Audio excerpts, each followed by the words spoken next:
आएंगे उधर, हजरत आएंगे इधर, अच्छा लगेगा। हजरत आएंगे इधर, की जाएंगे इधर, कुर्सी इधर कर दो सरका के, हजरत आएंगे इधर। नहीं हुआ जा रहने का वही एक साथ बड़ा इत्मीनान। हाँ सही है। मैं अर्ज कर रहा था अल्लाह तबारक तआला का फरमाने आलीशान और हदीस पाक हुजूर सरवरे कायनात सल्लल्लाहु तआला अलैहि वसल्लम का इरशाद है, हलाल खाओ मुस्तजाबुद दावात बन जाओगे। हमेशा हलाल खाने की आदत रखो। झूठ बोलकर, किसी को धोखा देकर, चीटिंग करके माल हासिल करना ये हलाल नहीं है बल्कि हराम है। चोरी करके माल हासिल करना ये भी हराम है। सूद के जरिए, ब्याज और वड्डी के जरिए माल हासिल करना ये भी हराम है। तो हराम जितने रास्ते हैं उन रास्तों को छोड़ दो, उन रास्तों को बंद करो और शरीयत मुस्तफ़ा में जो हलाल तरीका बताया गया है उसी हलाल तरीके से आप तिजारत करो, माल हासिल करो, मेहनत करो। अल्लाह ताला उसमें इतनी बरकत अता फरमाएगा कि आप बहुत सारी मुसीबतों से नजात पाओगे। हलाल कमाई में बरकत भी है, हलाल कमाई में इज्जत भी है और हलाल कमाई का इतना बड़ा असर है कि जो खुद हलाल खाता है और अपने बच्चों को हलाल खिलाता है उसके बच्चे कभी नाफरमान नहीं होंगे, उसके बच्चे कभी बेराह रवी के शिकार नहीं होंगे, गलत रवी की तरफ नहीं जाएंगे, उसके बच्चे बेहया नहीं होंगे बल्कि वो माँ बाप के फरमाबरदार भी होंगे। अल्लाह की इताअत, अल्लाह के रसूल सल्लल्लाहु अलैहि वसल्लम की इताअत करते नजर आएंगे और सबसे अजीम उनके अंदर खूबी आपको ये नजर आएगी, जिन माँ बाप ने अपने बच्चों को हमेशा हलाल खिलाया है वो बच्चे इस्लाम के बेहतरीन सिपाही बने। माशाअल्लाह, वो इस्लाम की हिफाजत के लिए, अहकाम इस्लाम की हिफाजत के लिए हमेशा तैयार नजर आएंगे। लिहाजा आज ये पैगाम लेकर के जाओ कि हम हमेशा हलाल कमाएंगे और हलाल खिलाएंगे और हलाल कमाई के जरिए लोगों की मदद भी करेंगे, अल्लाह के दीन की हिमायत भी करेंगे और मदद भी करेंगे इंशाअल्लाह अज़ीज़। इसकी बरकतें आपको नजर आती रहेगी। अज़ीज़ान गिरामी, ये एक नुक्ता जो मैंने इब्तिदा इत्तक़ुल्लाह के हवाले से अर्ज किया है, इसको ज़हन में रखें। अल्लाह का खौफ दिल में होने का साफ मतलब ये है कि अगर वाकई अल्लाह का डर दिल में है तो उसकी ज़बान से हमेशा सच का इजहार होना है। सिद्क़े मक़ाल यानी हमेशा सच बोलने का इजहार हो, हमेशा सच्चाई का दामन थामे रहे, हमेशा सच्चाई का साथ देता रहे, झूठ का सहारा ना ले, झूठ के जरिए न माल हासिल करने की कोशिश करे, न झूठ बोल करके अपनी इज्जत बनाने की कोशिश करे, बल्कि हमेशा सच्चाई के साथ अमल, सच्चाई पर अमल करने की कोशिश करे।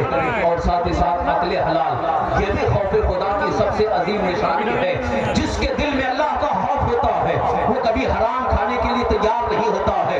यहाँ तक कि अगर उसकी दौलत जा रही हो, जाना पसंद करेगा, लेकिन अल्लाह की नाराजगी के लिए हराम माल खाना पसंद नहीं करता है। अगर दुनिया वालों के सामने गरीब रह करके जिंदगी गुजारना पड़े तो वो बर्दाश्त कर लेता है, लेकिन हराम माल के जरिए इज्जत हासिल करने की वो कोशिश नहीं करता। यही वजह है हजरत सय्यदना अबू बकर सिद्दीक रज़ियल्लाहु अन्हु एक मर्तबा आपके गुलाम ने आपकी बकरियों का दूध, आपकी बकरियों के जो चराने वाला था, हुजूर सय्यदना अबू बकर सिद्दीक रज़ियल्लाहु अन्हु की बारगाह में दूध पेश किया। हजरत सय्यदना अबू बकर सिद्दीक रज़ियल्लाहु अन्हु ने दूध पी लिया, बस पिया ही था कि आपको एहसास हुआ। आपने गुलाम से पूछा ये हमारी बकरियों का दूध है? तो आप गुलाम ने कहा नहीं हुजूर, ये दूसरे की बकरी हमारी बकरियों में आ गई थी, उसके थन में दूध ज्यादा आ गया था, इसलिए मैंने उसका दूध धो करके वो आपकी बारगाह में पेश किया है। इतना सुनना था हजरत सय्यदना अबू बकर सिद्दीक रज़ियल्लाहु अन्हु ने हलक में उंगली डाल करके तय कर दी और जितना आपने पिया था मुकम्मल तौर पर पलटी कर दिया, उल्टी कर दिया। ये साबित फरमा दिया सहाबी रसूल ने, यारे गार ने ये बता दिया, फरमाने रसूल ये है, तरबियत मुस्तफा ये है कि हराम लुकमा तो दूर की बात है, हराम का एक कतरा भी हमारे हालत के नीचे नहीं जाना चाहिए।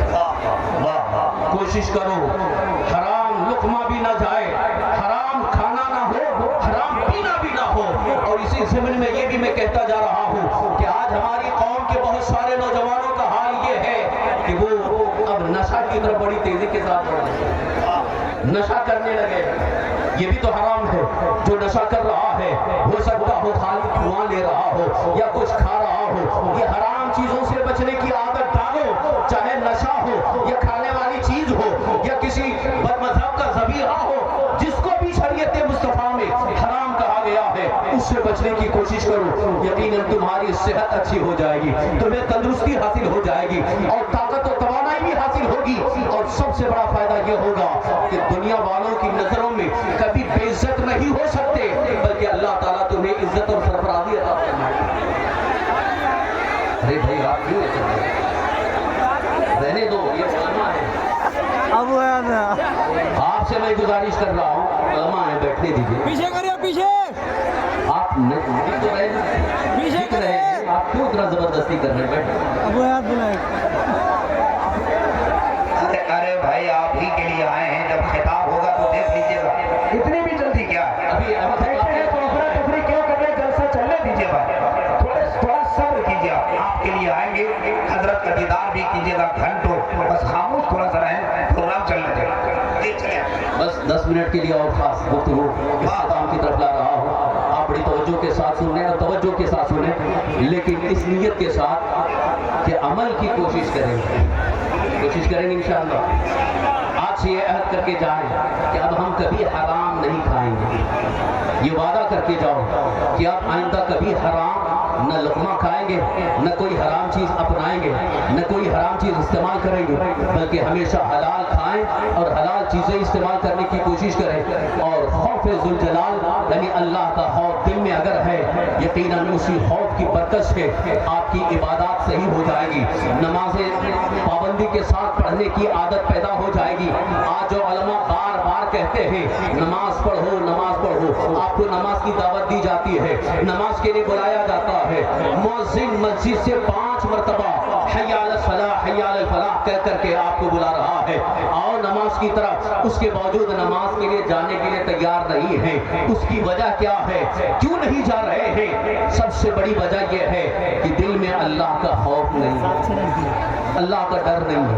अगर अल्लाह का खौफ दिल में पैदा हो जाए और इधर हय्या अलल सलाह, हय्या अलल फलाह की आवाज कानों तक पहुंचे, तो ये हो ही नहीं सकता कि वो बंदा बैठा रहे और नमाज छोड़ता रहे, बल्कि अल्लाह का खौफ उसे मस्जिद की तरफ ले जाता है, अल्लाह का खौफ उसे अल्लाह के घर की तरफ जाने पर मजबूर करता है। और ये हदीस पाक की रोशनी में अर्ज कर रहा हूँ, जो बंदा रोजाना 5 वक्त की नमाज पाबंदी के साथ पढ़ता है और मस्जिद में जा करके 5 वक्त की नमाजें पाबंदी के साथ पढ़ता है, अल्लाह के रसूल सल्लल्लाहु अलैहि वसल्लम ने इरशाद फरमाया, कल मैदान महशर में क़यामत के दिन अल्लाह ताला उसे अर्शे आज़म का साया अता फरमाएगा, जहां कोई साया नहीं होगा, एक हाथ के फासले पर सूरज होगा, जमीन तांबे की होगी, सब पसीने में डूबे होंगे, मगर वो बंदे खुदा अर्शे आज़म के साए में होगा।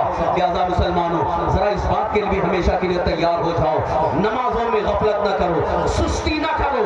जब नमाज का हुक्म आ जाए, जब नमाज की तरफ दावत आ जाए, जब अज़ान हो जाए, और इसे ही बैठ करके नमाज़ें अदा न करो, बल्कि फौरन मस्जिद जा करके नमाज अदा करने की कोशिश करो। वाकई ये खौफ खुदा आपको कामयाबी के बहुत सारे रास्ते नजर दिखा सकता है। खौफ खुदा की बरकत से कामयाबी की सूरतें नजर आएंगी। अब आपको एक मिसाल दे करके गुफ्तगू खत्म कर रहा हूँ। अगर खौफ खुदा पर कामयाबी न मिलती, खौफ खुदा की बरकत से कामयाबी न मिलती, तो इस हिंदुस्तान की सरज़मीन पर ख्वाजा गरीब नवाज रज़ियल्लाहु अन्हु कामयाब न होते। भगाने वाले, आपको हिंदुस्तान से दूर करने वाले, आपको शिकस्त देने वाले पूरी ताकत के साथ आए थे। कहीं जादू की ताकत है, कहीं हुकूमत की ताकत है, कहीं हथियार की ताकत है, सारी ताकतें एक तरफ, मगर ख्वाजा गरीब नवाज रज़ियल्लाहु अन्हु को हला न सके।